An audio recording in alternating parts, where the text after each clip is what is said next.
আমার মা বোনেরা শুনুন, আমার দয়ার নবী মায়ার নবীকে ইসলাম প্রচার বন্ধ করা গেল না। দিনের পরে দিন ইসলাম বাবা বাড়তে আরম্ভ করে দিয়েছে। এবার হঠাৎ করে বাবা একদিন আবু জাহেলে কাফের, শুনেছেন না নামটা আবু জাহেলের? এটাকে লোকে মনে করে যে আবু জাহেল হলো নবীর চাচা। একবার ডাহা গলগলা ঝুটা কথা। আবু জাহেলের বাপের নাম হলো ছোট হে বড় সিনালি মিম হেশাম। হেশামের বেটা হলো আবু জাহেল। তো নবীর যদি আপন চাচা হয় তো নবীর দাদর নাম আব্দুল মুত্তালিব। আব্দুল মুত্তালিব হতে হবে বাপের নাম। বোঝা গেল কি? আসো আপন চাচা নয়, এমনি গাইয়া চাচা, দেশের চাচা। এই আবু জাহেল বাবা এবার একটা মিটিং ডেকে দিয়েছে। ইসলামকে জবাই করার জন্য মাদ্রাসা করতে দেবে না, আজান দিতে দেবে না, মসজিদের মিনার রাখবে না। এই জন্য বাবা একটা জরুরি মিটিং করে ফেলেছে। নাম করা ব্যক্তিরা ওই মিটিং এ হাজির হয়ে গেছে। সবাই মিটিংয়ে বসে গেছে। ওই মিটিং গুপ্ত মিটিং, চুপি চুপি করে মিটিং ডেকেছে। আলগা লোক কেউ থাকবে না। লোকজন বলে, সর্দার সাহেব, এই আমাদের নেতা, আমাদের মাথা, আমাদের সর্দার সাহেব, হঠাৎ করে এমার্জেন্সি মিটিং কেন? বলো, তাড়াতাড়ি করে বলুন, আমরা একবার শুনতে চাই। বলুন কিসের মিটিং? বলো মিটিংটা হলো এটা, ইসলাম ধর্ম আগে বাড়তে লেগেছে। এত করা পরে বাধা দিয়ে থামতে পারা গেল না। এই জন্য মনস্থ করেছি, তোমরা পাঁচ বাপের পাঁচ বেটা, এটা আমাকে যুক্তি দাও, বুদ্ধি দাও, এই ইসলামকে ধ্বংস করা যায় কি করে? তোমাদের মতামতটা কি আছে একবার বলো। হঠাৎ করে বাবা পিছন দিকে তাকিয়ে দেখে একটা কালো কম্বল গায়ে দিয়ে একজন ঘুংসি হয়ে বসে আছে। তো আবু জেহেল বলল, আচ্ছা ওই লোকটাকে কালো কম্বল গায়ে দিয়ে পিছনে বসে, এই বাবা, এই তোমার এখানে থাকার চান্স নাই, চলো ভাগো, এটা আমাদের গুপ্ত মিটিং হচ্ছে, আর তুমি ওখানে বসে মানে বাড়ি কোথায়? হ্যাঁ, লোকটা বলল, সর্দার সাহেব, বাড়ি আমার অনেক দূর। আরে অনেক দূর হলে দেশে তোর নাম আছে একটা? বলে হ্যাঁ দেশের নাম আছে। বলে দেশের নাম হলো নাজদ। যেই নাজদের জন্য নবী আমার দোয়া করে নাই। নবী দোয়া করে, আল্লাহুম্মা বারিক লানা ফি শামিনা ওয়া ইয়ামানিনা, আল্লাহ গো শাম এবং মুলকের উপরে তোমার রহমত নাজেল করো। একটা লোক বলে, ওয়া ফি নাজদিনা ইয়া রাসূলুল্লাহ, হুজুর একটু নাজদের জন্য দোয়া করে। একবার না দুইবার না তিনবার বলল, আমার নবী ওই দেশটার জন্য দোয়া করে নাই। কেন করে নাই? নবী ভবিষ্যতের বাবা বক্তা ছিলেন, নবী গায়েবের সংবাদদাতা ছিলেন। আমার নবী জানে যেই দেশটার জন্য দোয়া করার জন্য বলছো, ওখান থেকে ওয়াহাবির উৎপন্ন হবে। ওই যে নাজদি ওয়াহাবি বলে না বাবা, এই ওয়াহাবির উৎস হলো নাজদে। এই জন্য নবী আমার দোয়া করলেন না।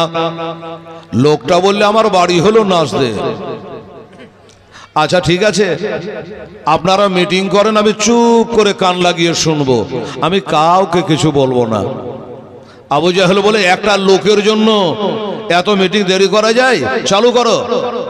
বাবা গো, আমার ভাইয়েরা, একজনা দাঁড়িয়ে বলল, আমার যুক্তি হলো এটা, ইসলামকে যদি ধ্বংস করতে হয়, ওই আবু তালেবের ভাতিজা আব্দুল মুত্তালিবের পেয়ারা পোতাকে, ওই আব্দুল্লাহর বেটাকে একটা ছোট্ট কুটিরের মধ্যে বন্দি করে তালা মেরে দেন, আর ছিদ্র দিয়া হালকা পাতলা করে খাবার দেন, নাকে নাকে ঘরে মারা যাবে, আর ইসলাম প্রচার হবে না।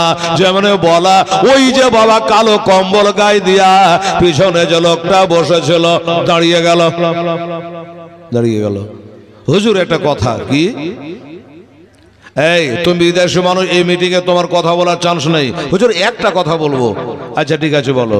বললো, শুনুন, ওই নবীকে যে ঘরের মধ্যে বন্দি করবেন, তো নবীরও তো বংশবলী আছে, হ্যাঁ, আত্মীয় স্বজন আছে। তারা যখন জানতে পারবে, তালাকে মুছড়ে ভেঙে দিয়ে বার করে নিয়ে চলে যাবে। এটা কথার মতো কথা বলছিস? কালো কম্বল বলার কথা শুনে আবু জেহেল খোশ, যে না ঠিকই বলছে। বসে গেল। আরেকজনে বলে হুজুর তাহলে ওইটা বাদ আমারটা শোনেন। আচ্ছা বল। ওই লোকটা বলে হুজুর ওই ঘরে মরে বন্দি করে ইসলামকে বন্দি করা যাবে না। হুজুর গো আমার যুক্তিটা শুনে ঘরে বন্দি না করে চলুন আমরা সবাই মিলে গিয়ে ওই নবী মুহাম্মদ সাল্লাল্লাহু আলাইহি ওয়াসাল্লামকে আমাদের মক্কা থেকে তাড়িয়ে দিই, এদেশে থাকতে দেব না। যেমনি বলেছে বাবা, ওই সে কারো কম্বল বালা বলে ও বাবা এটা কেমন কথা বললে, তোমরা জানো না ওই নবী মোস্তফার জবানে মধু আছে, মিঠাস আছে, এখান থেকে তাড়িয়ে দিবা। এবার যেখান করে যাবে তার জবান দ্বারা ওইখানে কলেমা প্রচার চালু করবে, আবার মুসলমান বাড়াবে, আর তোমাদের মক্কার ওপর আক্রমণ করবে। যেমনি বলেছে। এবার আবু জেহেল বলে যে না না ওই কালো কম্বল বালাকে তাড়িয়ে দিয়েছিলাম, বেচারা তখন দামি দামি কথা বলছে, যুক্তির কথা বলছে। আচ্ছা আব্বা বসে যাও, বাপজি বসে যাও। বসে গেল। আবু জেহেল বলল এসব কথা কোনো কাজের কথা নাই, আমি একটা কথা বলছি শুনে নাও, ঘরে বন্দি করা দরকার নয়, দেশ থেকে তাড়িয়ে দেওয়ার কোনো প্রয়োজন নাই। আমার যুক্তি হলো এটা যে আজকে আমরা সব বংশের দুটো একটা করে লোক যাব, আর যাওয়ার পরে ওই নবী মুস্তাফাকে আজ ঘরের ভিতরে আমরা সবাই মিলে গিয়া তাকে জবাই করে দেব। এই কথা বলল। মিটিং শেষ। হ্যাঁ এটাই করা যাবে। এখানে যদি নবীকে মার্ডার করে দেওয়া যায় তাহলে আর এখানেও কালমা প্রচার হবে না, ওখানে হবে না, মক্কা মদিনায় কোনো জায়গায় থাকবে না। এই জন্য এটাই হলো সঠিক রায় হয়ে গেল। মিটিং শেষ হয়ে গেল। বাবা এই মুসলমানেরা নবীকে কত কষ্ট দিয়েছে বাবা, দেখো এবার রাত্রিবেলাতে আজকে যেতে হবে, সব বংশের দুটা একটা করে লোক আমরা জামায়াত হয়ে নবীর বাড়িটাকে ঘেরাও করে নবীকে হত্যা করা হবে। আর শোনো এই কথাটা যেন কারো মুখ থেকে বাস্ট না হয়, কেউ যেন জানতে না পারে। যদি জানতে পারে তো নবী আবার কখনো লক্ষ্য করে পালিয়ে যেতে পারে, এটা ওদের ধারণা। বাস মিটিং তো শেষ হলো। আবু জেহেল ওই লোকটাকে খুঁজে, কালো কম্বলওয়ালা মনে হচ্ছে তো আপনাদের পিছনে, ওই লোকটাকে খোঁজাখুঁজি করছে কিন্তু আর নাই হাওয়া। ওটা কে ছিল জানেন? ওটা ছিল মানুষ ছিল না বাবা, ওই কালো কম্বল গায়ে দিয়া ওটা ছিল আজাজিল শয়তান, মানুষের রূপ ধারণ করে বাবা। ওই নবীর বিরুদ্ধে মিটিং হচ্ছে, ওখানে আবু জেহেল বসবে না তো ফেরেশতা বসবে? বলেন তো। ওইটা ছিল আজাজেলের শয়তান। আবা ওয়াস্তাগা বারা ওয়াকানা মিনাল কাফের, আল্লাহর হুকুম অস্বীকার করে সে যে কাফের হয়ে গেছে। এটাই হলো বাবা শয়তান আজাজেল। একবার দেখে নাও গো তোমার দ্বার, একটু জোরে সুবহানাল্লাহ। ওরে একবার দেখে নাও গো তোমার দ্বার, তোমার দ্বারে যেতে আমার মনে চায় বারে বারে। একবার দেখে নাও গো তোমার দেশে নবী, একবার দেখে নাও গো তোমার দেশে। তুমি কত দয়ার নবী কাঁদিতেছেন ও মাতে ভাবে না বেগ, আর তুমি কত দয়ার নবী কাঁদিতেছেন ও মাতে ভাবে না বেগ। ওরে উম্মতিতে তোরার জন্য কাঁদবেন মহাসারে। নবী একবার দেখে নাও গো তোমার দ্বারে, নবী একবার দেখে নাও গো তোমার দ্বারে। মহাসারে ওই কঠিন তিন দিনে কেউ তরাবে না তুমি বিনে নাবি গো। আরে গুনাহগার সব দলে দলে আসবে তোমার দ্বারে, একবার ডেকে নাও গো তোমার দ্বারে নবী, একবার ডেকে নাও গো তোমার দ্বারে। মনে বড় আশা আছে যাব আমি তোমার কাছে নবী গো। একটু জোরে বলে তো সুবহানাল্লাহ। কার না নবীর দেশে যাওয়ার ইচ্ছা আছে বাবা? সবারই আছে, সুবহানাল্লাহ। বলছে মনে বড় আশা আছে যাব আমি তোমার কাছে নাবে গো। আর দুঃখ ব্যথা ভুলে গিয়ে থাকবো জীবন ভরে, একবার দেখে নাও গো তোমার দ্বারে নবী, একবার দেখে নাও গো তোমার দ্বারে। আল্লাহুম্মা সাল্লি মাওলানা মুহাম্মদ ওয়ালা আলি সাইয়্যিদিনা মাওলানা মুহাম্মদ। এ বাবারা ভাইরা আমার আম্মা জানেরা রে, এবার মিটিং তো শেষ হয়ে গেল। ফিনিশিংটা কি হলো? কেউ বলিস না, কেউ গাহিস না, নবী জানে শুনতে না পায়, না তো রাতারাতি পালিয়ে যাবে, লুকিয়ে যাবে, অনেক কথা।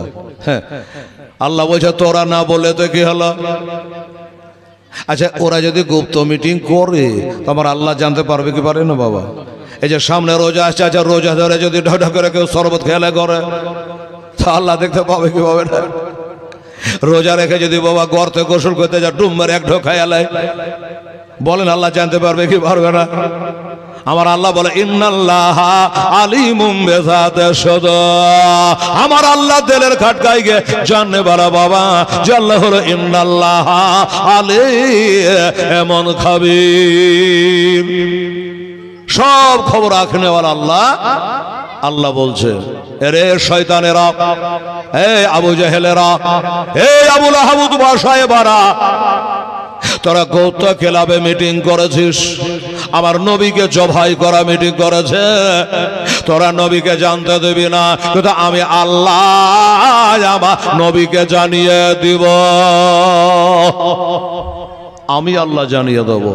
আহারে সাইয়্যিদুল মালায়েকা মুআল্লিমুল মালাকুত হামেল কোরআন, ফেরেশতাদের সরদার জিবরাইল আলাইহিস সালাম সিদরাতুল মুনতাহায় যার বাড়ি, আমার আল্লাহ ডাক দিয়েছেন খুবই তাড়াতাড়ি, এ জিবরাইল আর তোমার বসে থাকার টাইম নাই, তাড়াতাড়ি করে যাও আর আমার হাবিবকে একটু বলে দিয়ে চলে আসো, আমার নবীকে বলে দিয়ে চলে আসো। আরে আমার নবীর বিরুদ্ধে কেউ কথা বললে আমি আল্লাহ সইতে পারি না। শোনো, তাড়াতাড়ি করে যাও আর আমার নবীকে বলে আসো কি আজকের রাতে নবী যেন বিছানাতে না ঘুমায়। সুবহানাল্লাহ করে বলে চলে আসো, নবী যেন বিছানায় না ঘুমায়। না তো রাত্রিবেলা ওরা মিটিং করেছে, বড় বড় তলোয়ার নিয়ে যাবে, আমার নবীর গলা কেটে নেবে। মিটিংয়ে পাস হয়ে গেছে, রেজুলেশন পাস হয়ে গেছে, তাড়াতাড়ি করে যাও। জয় বাবা বলা আমার জিবরাইলের সারা ডানে 3 বামে 3 350 পাখা দিল বাবা সানাক করে উড়ায়া আমার নবী মুস্তাফার কাছে এসে হাজির। আসসালামু আলাইকা ইয়া রাসূলুল্লাহ, আসসালামু আলাইকা ইয়া হাবিবাল্লাহ। নবীকে সালাম করলো, কালাম করলো। কোন জিবরাইল? যে জিবরাইল একবার নাই দুবার নাই আমার নবীর দিদার করেছে 24,000 বার। 24,000 বার নবীর সাথে দেখা। কার? জিবরাইল ফেরেশতার। চলে আসলো, বলে ভাই জিবরাইল খবর কি? বলে নবী গো আমি জানি একটা দুর্দান্ত খবর এনেছি হুজুর। একটা মারাত্মক খবর এনেছি গো নবী, যেই খবরটা বলে আমি জানি আপনার বুকে ব্যথা হবে গো, আপনার চোখ দিয়ে ঝরঝর করে পানি ঝরবে গো, আপনি কাঁদবেন গো। এমন একটা খবর এনেছি। আমার নবী চমকে উঠেছেন, কি ব্যাপার, এমন কি খবর আছে যে আমার চোখ দিয়ে পানি ঝরে যাবে? আমি মা হারিয়েছি, বাবা হারিয়েছি, দাদা হারিয়েছে, ওর এমন কোন খবর আছে রে? আমার নানা নানি হারিয়ে গেছে, সব দুনিয়া থেকে চলে গেছে, এমন কোন খবর দিবা যে আমি চোখের পানি থামতে পারবো না? জিবরাইল বলেন, নবী গো, আজকের রাতের বেলায় আপনি যেন আপনার বিছানায় ঘুমাবেন না, এই জন্য ঘুমাবেন না। কাফেররা তাদের ক্লাবে মিটিং করেছে, আজকে রাতে আপনার মুন্ডটা কেটে নিবে নবী গো, আপনাকে হত্যা করবে গো, আপনাকে শহীদ করে দেবে গো। তাই আল্লাহ তাআলা বলে পাঠাইল যেন খবরদার নবী বিছানায় না ঘুমায়। আহা, দুই প্রহরের টাইম ছিল বাবা। আমার নবী বলল, ভাই জিবরিল, আচ্ছা ঠিক আছে, আমাকে যখন আল্লাহ বলে দিয়েছে তো আমি চলে যাব। আচ্ছা ভাই জিবরাইল, একটা কথা বলো, আমার বাড়ির চারি পাঁচের সব তো ঘেরে ফেলবে রাতের বেলায়, আমার পর নাই পাখা নাই, আমি যাব তো যাব কেমন করে? আমি যেদিক দিয়ে যাব আমাকে ধরে ফেলবে। আমার জিবরাইল বলে, নবী গো, ওটা ভাষাল আল্লাহ করে দিয়েছে। ইয়া রাসূলুল্লাহ, ইয়া হাবিবাল্লাহ, হুজুর একটা কথা, আপনি যখন বার হয়ে যাবেন আপনার পবিত্র হাতের দ্বারা পবিত্র দস্ত মোবারকে এই পবিত্র মক্কা শরীফের মাটি, এক মুষ্টি মাটি লইয়া ওই মাটিতে সরাইয়া সেনের কিছু অংশ তেলাওয়াত করে ওই মাটিটা আপনি চালিয়ে দেবে। আজ যেমন চালিয়ে দেবে আপনাকে কেউ দেখতে পাবে না, কেউ আপনাকে দেখতে পাবে না। বললো, জিবরিল, তা তো হলো, এক মুষ্টি মাটি নিয়ে আমি চালিয়ে দিলাম, সামনে যারা আছে তারা ফেলো, পিছনে যারা ঘেরে আছে আমার বাড়ি তারা যে দেখে নেবে। এটা একটা যুক্তির কথা। আমার জিবরিল বলে, নবী গো, আপনার কাজ হলো মাটিটা হাত থেকে ছেড়ে দেওয়া, আর আনটা কানটা ডানে বামে যেখানে যে থাকে না কেন তার মাথায় পৌঁছে দেওয়া হলো আমার আল্লাহর কাজ। জোরে বলেন সুবহানাল্লাহ। মাটি খালি ছেড়ে দেবে, আমার আল্লাহ তাআলা পৌঁছায়া দেবে নবী গো। আচ্ছা ঠিক আছে ভাই জিবরাইল, যাও, আর এখন গল্প করার টাইম নাই, এখন আমার কথা বলার টাইম নাই। এবার আজকে রাতে চলে যাব রে, যে মক্কাতে আমার জন্ম রে, যে মক্কা হলে আমার আব্বার দেশ রে, আমার দাদার দেশ রে, এই মক্কা ছেড়ে আমাকে চলে যেতে হবে। নিজের জন্মভূমি ছাড়তে বাবা কার না চোখের পানি বহে যায়, কিন্তু আল্লাহ আল্লাহ ওই কাফেরের নবীকে চিনতে পারলো না। কোরআন বলে নবীকে ভালোবাসো, এরা ভালোবাসা বাদ দিয়া আমার নবীর ঘর দুশমনি আরম্ভ করেছে। আমার নবী বাবা দুই প্রহরে টাইবে, এত রোদ্রে তাপ, এত রোদ্রে তাপ, মানুষ বাহির হতে পারে না। যারা হজে গেছেন, কোন হাজী সাহেব যদি আছেন বাবা বলবে, হেলাল কথা সত্যই বলছে, মক্কা মদিনাতে খুব গরম রে বাবা, খুবই গরম, এত গরম, এত গরম বাবা, অনেক মানুষ গরমে চোটা হার্ট অ্যাটাক করে মারা যাচ্ছে হাজী সাহেবেরা। এই গুনাহগারকে আল্লাহ ঘুরিয়ে এনেছে বাবা। আমি একটা প্রতিবন্ধী মানুষ, তবুও আমার আব্বা জানেন। আর একটা মজার কথাই আপনাকে বলে যায়, শোনেলে আল্লাহ যদি কোনোদিন একদিন মক্কা মদিনা আপনাকে নিয়ে যায়, এত গরম, এত গরম, এত গরম, এত রোদ্রে তাপরে বাবা, কিন্তু শরীর থেকে এক ফোঁটা ঘাম বের হবে না। হায়রে মক্কা মদিনা। আমার মুসলমানেরা, ওই দুই প্রহরের টাইমে আমার নবী বাড়ি থেকে বার হয়ে গেল বাবা। এবার চলে যায়, চলে যায়, কোথায় যাচ্ছে বাবা? তিনি যাচ্ছেন হযরতে আবু বকর সিদ্দিক রাদিয়াল্লাহু তাআলা আনহুর বাড়ি। দরজায় গিয়ে খটখটায়, আবু বকর বলে, আল্লাহ, এই দুই প্রহরে রোদ্রে গরমে বার হওয়া যায় না, এই সমাতে কেডা দরজায় আঘাত করে। এবার দেখে বলে দরজাটা খুলেছে। এবার দরজা খুলে তুলে দিয়েছে নবী মুস্তাফা। হুজুর এত রোদে এত গরমে এত কষ্ট করে হুজুর আপনি কেন এসেছে? আমাকে বললে নবী গো আপনার দরবারে আমি তাইতে পড়তে আপনার কাছে হাজির হয়ে যেতে। নবী আপনি কেন কষ্ট করেছেন বলে? আর এমন কোন জরুরি কথা আছে নবী গো? একটু ছায়া পড়ার পরে বইকালে আসতে পারতেন, এই দুই প্রহরে কেন আসলে? বলেছে বাবা আমার নবীর চোখ দিয়ে ঝরঝর করে পানি ঝরে যাচ্ছে। নবী গো আমি আবু বকর সহিতে পারি না হুজুর, আপনার চোখের পানি দেখতে পারি না নবী গো। আমি আমার বাপের থেকে মার থেকে আপনাকে বেশি ভালোবাসি হুজুর। কি হয়েছে বলে? আমার নবী বলে এই আবু বকর তোমার বাড়িতে যারা আছে সবকে সরিয়ে দাও, তোমার বাড়িতে যারা আছে হটিয়ে দাও। আমি নবী তোমার সাথে দুটো পার্সোনাল কথা কইতে চাই।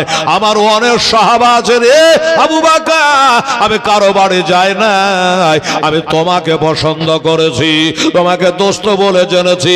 এই আবু বকর আমি হলো আল্লাহর দোস্ত, আর আবু বকর হলো আমার নবীর দোস্ত। আবু বকর রে, এই আবু বকর রে বাড়িতে যারা আছে সবকে সরিয়ে দাও, তোমার সঙ্গে দুটো কথা বলবো। আবু বকর বলে নবী গো এখন বাড়িতে কেউ নাই, আপনি মন খুলে কথা বলে। আমার নবী বলছে যে না, ও একটা মেয়ে মানুষের গলার আওয়াজ পানো, তুমি বলছো বাড়িতে কেউ নাই, একটা যে আওয়াজ পেলাম। আবু বকর বলে হুজুর আওয়াজ যেটা পেলে ওটা আর কেহ নয়, ওটা হলো আমার বেটি, ওইটা মেয়ে হলো আপনার বিবি আয়েশা, আপনার বিবি আয়েশা সিদ্দিকা রাদিয়াল্লাহু তাআলা আনহা। হুজুর আপনি মন খুলে বলে। তখন আমার নবী আবু বকরকে বলছে আবু বকর রে আজকে কাফেরেরা নাকি মিটিং করেছে, মাশওয়ারা করেছে। আজকে রাত্রি 12টার সময় গভীর রাতে আমার বাড়ি ঘেরাও করে আমার মাথাটা কেটে নিবে রে, আমাকে হত্যা করবে রে। আবু বকর দরবার করে কাঁদতে আরম্ভ করেছে, ইয়া রাসূলুল্লাহ ইয়া হাবিবাল্লাহ নবী গো এই কথা বলিয়ে আমি সহিতে পারি না ইয়া রাসূলুল্লাহ, আপনার পায়ে একটা কাঁটা ভুকা সইতে পারি না হুজুর, আপনাকে হত্যার ঘটনা শুনতে পারবো না। আমার নবী বলে আবু বকর আজকে রাতের বেলাতে আমি মক্কা থেকে চলে যাব। আবু বকর বলো তুমি কি একটু আমার সঙ্গে যাবে না? আমার সঙ্গে যাবে না? আবু বকর বলছে নবী মুস্তাফা ওগো আল্লাহর হবে, ওগো আল্লাহর নবী শোনে একটা কথা বলে, আমি জানে এই মক্কার লোক আপনাকে চিনতে পারবে না, এই মক্কার লোক আপনার সম্মান করবে না নবী গো। এই কারণে 4 মাস আগে থেকে 2টা উটনি তৈয়ার করে রেখেছে, একটাতে আমার নবী যাবে আর একটাতে আমি যাব, এটা ঠিক করে রেখেছে ইয়া রাসূলুল্লাহ। বাবুল পাতা খাওয়ায়া খাওয়ায়া তৈরি করে রেখেছে গো নবী। আপনি বলেন নবী ওই উর্দুটার ভিতরে আপনার চয়েস হচ্ছে কোনটা, আপনার পছন্দ হচ্ছে কোনটা, আপনার লিয়ে যেটা বাঁচবে ওটা আবু বকরের থাকবে। এটা উটের গায়ে হাত দিয়ে বলে এটা থাকলো, কিন্তু আবু বকর রে উটের দাম কত দিতে হবে বলো?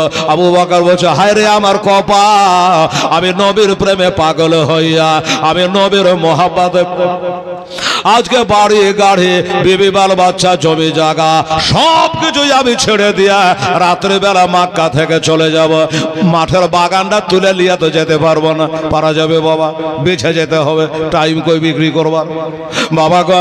রাত্রে বেলা যাবে বাড়ি গাড়ি বাগান বাগিচা সব কিছু রেখে দিয়া নবী গো আপনার সাথে চলে যাব। আর একটা উটের দাম আমি কি করবো ইয়া রাসূলুল্লাহ? আমার নবী বলে আবু বকর আল্লাহ ছাড়া কারো সাহায্য চায় না, কিছু নিতে হবে, যাকে কিছু দিলে। আর বলে আবু বকর আমি আর দেরি করব না, সন্ধ্যাবেলা লাগতে লাগতে আরো কটা কাজ আছে, এই কাজগুলো আমাকে সমাধা করতে হবে। আচ্ছা বাবা আপনারা যদি এখন এখান থেকে কলকাতা বা বেঙ্গালোর বা বিদেশে কাজে কামে যান, দিনের বেলা থেকে ব্যাগটা সাজান, এই লঙ্গিটা ভরলি রে, গামছাটা ঢোকালি রে, বিদেশ যাবে এই কলের ব্রাশটা ভরলি, মানে একটা একটা মনে পড়া জিজ্ঞেস করে ব্যাগ সাজা যাওয়ার জন্য। আমার নবী বলছে আবু বকর, আবু বকর রে আজ আবার জন্মভূমির চলে চলে যাবো রে আবু বকর, আল্লাহর ঘর কাবা তো তুলে নিয়ে যেতে পারবো না রে। যে কাবা হলো ইন্নাওয়ালা বাইতে, পৃথিবীর প্রথম ঘর হলো কাবা শরীফ।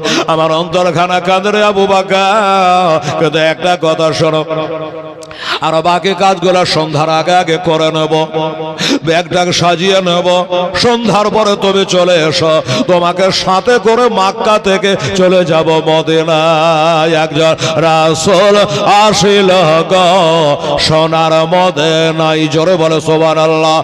একজন নবী আসিল গো সোনার মদিনায়, যার আগমনে খুশি হলো, যার প্রেমেতে পাগল হলো স্বয়ং রব্বানা আমার। একজন রাসূল আসিল গো সোনার মদিনায়, একজন নবী আসিল গো সোনার মদিনায়, যাহার আগমনের তরে কাবা ঝুঁকে সেজদা করে, জোরে বলেন না সুবহানাল্লাহ।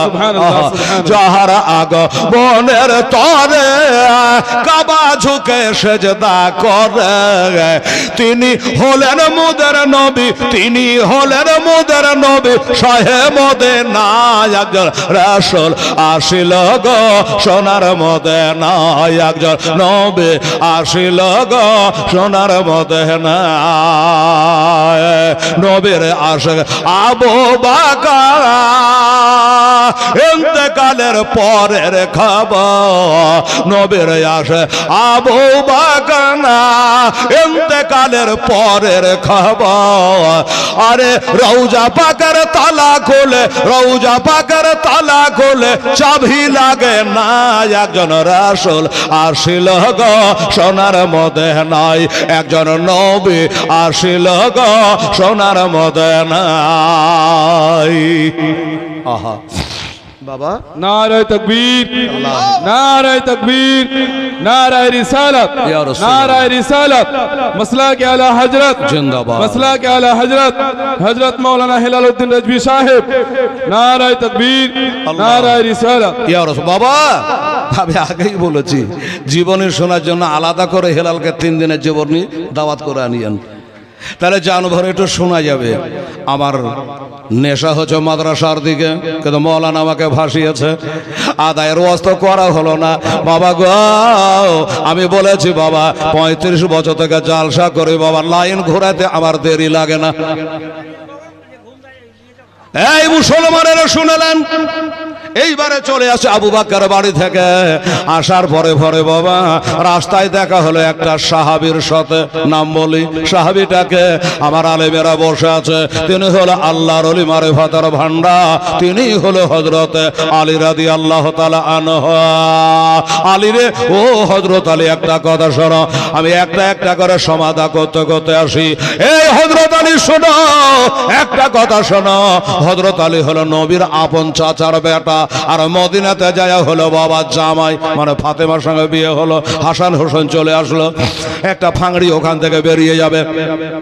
আবার নবী বলে, আলে একটা কাজ তোমাকে করা লাগবে। বলল কি? বলে আজকে রাতের বেলায় আমারই ঘর, আমারই বিছানা, আমার সবুজ রঙের চাদরখানা গায়ে দিয়ে আমার বিছানায় তোমাকে শুয়ে যাওয়া লাগবে। আলী চমকে উঠেছে, ইয়া রাসূলুল্লাহ, ইয়া হাবিবাল্লাহ, কি বললে? আমি আপনার বিছানায় ঘুমাবো, আপনার চাদর গায়ে দেব কেন গো নবী? এটা কি বেয়াদবি হবে না? বাবারা, ও বাবা, আলী বলছে হুজুর আমার বেয়াদবি তো হবে না। আমার নবী বলে, আলী রে, আজকে রাতের বেলায় আমার বিছানায় আমাকে হত্যা করবে, তাই আমার জায়গাতে তোমাকে শুইয়ে দেব, আর আমার চাদরখানা দিয়ে তোমাকে ঢাকা দিব, দিয়ে আমি ফাঁকা করে চলে যাব। আচ্ছা বলেন তো, ঘুম হবে? আমি হলে, আপনি হলে কি বলতাম? যেটা কেমন কুটুম তালি, কেমন বন্ধু তালি, কেমন চাচাতো ভাই, যেই বিছানে আপনাকে হত্যা করবার কথা, আর ওই বিছানে আপনারই বিছানা, আপনারই ঘর, আপনারই চাদর, এবার আপনার মতো হয়ে শুয়ে থাকবো।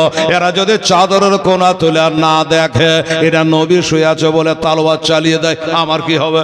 কথাটা আসবে কিনা? কিন্তু আলী তা বলল না। একটা কথা কিন্তু আলী বলেছিল, না বললে পারলাম না। আলী কি বলেছিল? বলে নবী গো, এই মক্কা থেকে আপনি যে চলে যাবেন, হুজুর আমি সব ছেড়ে থাকতে পারি, আমি যে সব থেকে আপনাকে ভালোবাসে, কোরআন ভালোবাসতে বলছে, হুজুর আপনি চলে যাবেন, আমার কি মদিনা যাওয়া হইবে না? আমার কি মদিনা যাওয়া হবে না হুজুর? নবী বলে হবে, হবে, আমারও যাওয়া হবে। বলে হ্যাঁ। আলী কি বুঝলো যে আমারও যাওয়া হবে কথাটা বলেছে, তার মানে মার্ডার করতে আমাকে পারবে না। জি, বিশ্বাসটা দেখেন। আমার হযরত আলী বলে ঠিক আছে হুজুর, আচ্ছা আমাকে রেখে যাচ্ছে, একসাথে গেলে কি হবে? বলে না, তোমার একটা কাজ আছে। হুজুর গো, আপনি চলে গেলে আমার আবার কাজ কি থাকতে পারে? বলে আলী আছে, আমাকে যারা মার্ডার করতে চায়, আমাকে যারা হত্যা করতে চায়, তাদেরই আমানতের মাল আমার কাছে জমা আছে। ওই আমানতের মালগুলা নাম ধরে ধরে তোমাকে দিয়ে দিতে হবে। যদি দিয়ে না দেয়, ইসলামে দাগ লেগে যাবে যে নবী সব মাল মারে নিয়ে পালিয়ে গেছে। বলবে কিনা বাবা?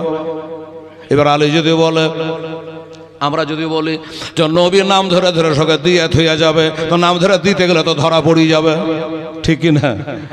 এই জন্য আমার এই কাজটা তোমাকে করা লাগবে। আলী বলল ঠিক আছে হুজুর, তাই হবে। 3 দিন পরে আমিও চলে আসব। আলী তুমিও চলে আসো। এই কথাটার ওপরে আলীর ঈমান ছিল। আমার নবী যেহেতু আমাকে ডেকে গেছে, গোটায় মক্কার কাফের যদি এক করে হয়ে যায়, আমাকে কেউ এই মক্কায় রাখতে পারবে না।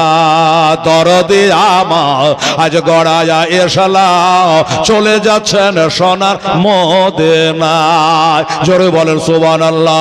নবী পাক আমার গড়ায়া এসলাম, জাগিয়া আছে সোনার মদিনায়। ওরে নবী আব্দুল্লাহর পৃষ্ঠ হইতে মায়ামিনা সে গমেতে জন্ম নিল নাবে মক্কাতে। হাই দরদি আমার গড়ায়া এসলাম, জাগিয়া আছে সোনার মদিনায়। আমার নবী বলে হযরত আলী বিছানাটা রইল খালে। আমার নবী বলে হযরত আলী বিছানাটা রইল খালে, আমার বিছানায় শুয়ে যাও। দরদি আমার গড়ায়া এসলাম, হাজির আছে সারা দুনিয়ায়।